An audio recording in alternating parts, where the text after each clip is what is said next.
I feel like I'll be able to make some adjustments and be better for it, but I didn't lose. I feel like I beat myself, so it's good and bad, pros and cons to that sort of thing, just because I know I could have done better, but at the same time I know I have so much more to do, so What would you change about the way that you ran the race tonight? Tonight, not much. I think that if I'm able to just replicate what I did tonight in the heat of the battle tomorrow, I think it'll put me in a good spot. My thing is just staying relaxed and just don't beat myself, make them have to beat me. Where do you think you can, win this race? Is it on the curve, setting yourself up in the best way possible, or where does this race go? Listen, I think obviously my strength is up front, but I think that's where I'm able to play with it a little bit and just not exert as much energy trying to get to the front of the pack.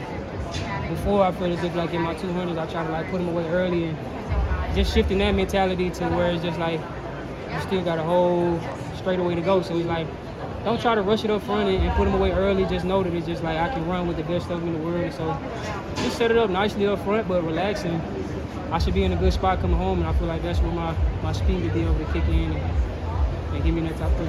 How long did it take you to put Sunday's race behind you and start to focus on 200? About a day or so. I think I don't know, you just dealing with those feelings and emotions of, what I'm saying, that's what I feel like is the beauty of track and field, but it's also just like what makes it just so tough is the fact that we train so hard for these specific moments.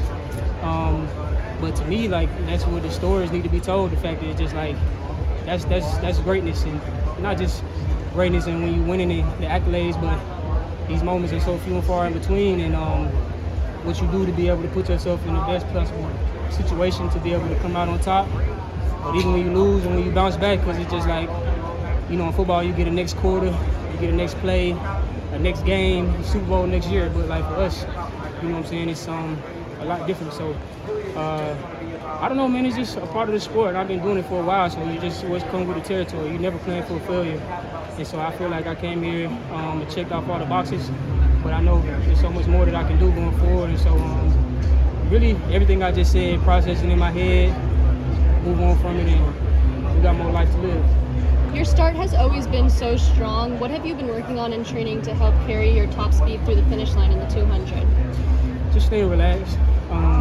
Like I was saying earlier, not trying to put them away early, but just knowing that when I get up to my top speed, I'm able to compete with the best in the world. And so just trusting that and not feeling like I got to just, blast out of the blocks, but just stay poised there, so when I do get on the straightaway, I'm in a good position. Have you had conversations with coaches about the relay and what your role could be, heading into the Olympics? I mean, have they talked to you about, having you on that team?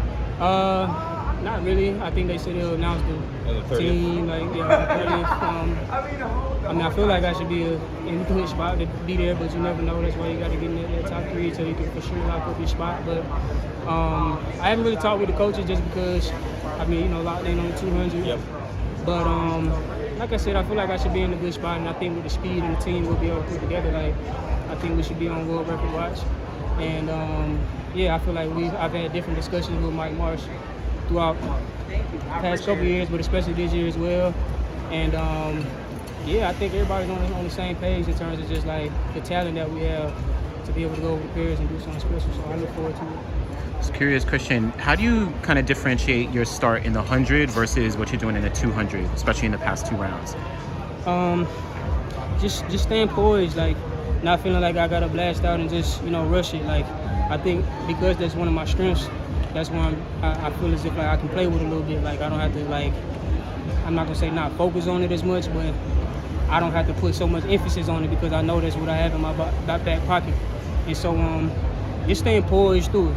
And I feel as if that's one of the things I can apply in the 100 as well. Just letting it come to me, not feeling like I got to rush to get on top, but just moving smooth as I go to it and just let the race come to me. Appreciate you, man. I appreciate you.